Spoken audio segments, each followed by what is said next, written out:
ஆச்சி அதிரசமா விடுங்க, கையில தட்டி சூடான எண்ணெயில பொரிச்சா அதிரசம் ரெடி.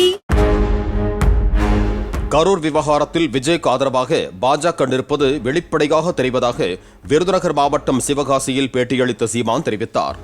விஜய் மீது வழக்கு பதிவு செய்ய காவல்துறை தயக்கம் காட்டுவதை பார்க்கும் போது திமுக தவேக இடையே ரகசிய தொடர்பு இருக்கலாம் என்ற திருமாவளவனின் சந்தேகம் குறித்த கேள்விக்கும் சீமான் பதிலளித்தார். பாரதிய ஜனதா அவருக்கு ஆதரவா நிக்குதுங்கிறது வெளிப்படையா தெரியுது.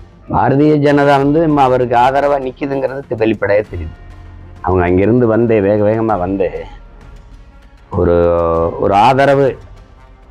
நீங்க அந்த அம்மா ஹேமாலினி அல்லது அனுராக் தாக்கூர், தம்பி அண்ணாமலை இவங்கெல்லாம் இறந்த குடும்பத்துக்கு ஒரு வருத்தம் செய்கிறோம், அவங்க வருத்தம் தெரிவிக்கிறேன், அந்த துயரத்தில் நாங்களும் பங்கேற்கிறோம், அது பெரிய கொடிய நிகழ்வு, சின்ன சின்ன குழந்தைகளை இழந்து தவிக்கிற தாய்மார்கள், பிள்ளைகளை இழந்திருக்கிற பெற்றோர்கள், அப்படி யாருமே ஒரு வார்த்தையும் பதிவு பண்ணல.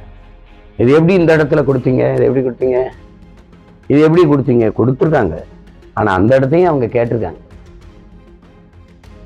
அந்த இடத்துல தான் எடப்பாடி பழனிசாமி அதுக்கு முன்னாடி போட்டிருக்காரு. அவங்க சொல்றது இருக்கிறதுல இதான் பெரிய இடம், இவங்க சொல்றது நாங்க கேட்டது பெரிய இடம்.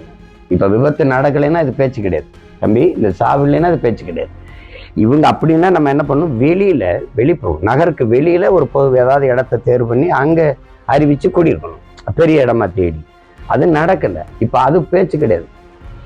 இறந்ததற்கு என்ன, இது போல இனிமேல் இது மாதிரி நிகழ்வுகள் நடக்காம தடுப்பதற்கு என்ன, இதுதான் இங்க இருக்கிறது. அதை விட்டுவிட்டு இது எப்படி இந்த இடத்த கொடுத்தாங்கங்கிறாங்க. அவங்க ஏன் இவர் 12 மணிக்கு வரேன்ட்டு இரவு 7 மணிக்கு வந்தாரு அப்படின்னு அவங்க சொல்றாங்க. இது பட்டிமன்றம் நடத்திக்கிட்டு இருக்கிறதுக்கான களமும் இல்லை, அது காலமும் இல்லை, அது இடமும் இல்லை, அது நேரமும் இல்லை. உங்களுக்கு விளங்குதுன்னு நினைக்கிறேன். ஆச்சி அதிரசமா விடுங்க, கையில தட்டி சூடான எண்ணெயில பொரிச்சா அதிரசம் ரெடி. பிளே ஸ்டோர் மற்றும் ஆப் ஸ்டோரில் இருந்து பாலிமர் செயலியை QR கோடு மூலம் பதிவிறக்கம் செய்யுங்கள். செய்திகளை உடனுக்குடன் பெறுங்கள்.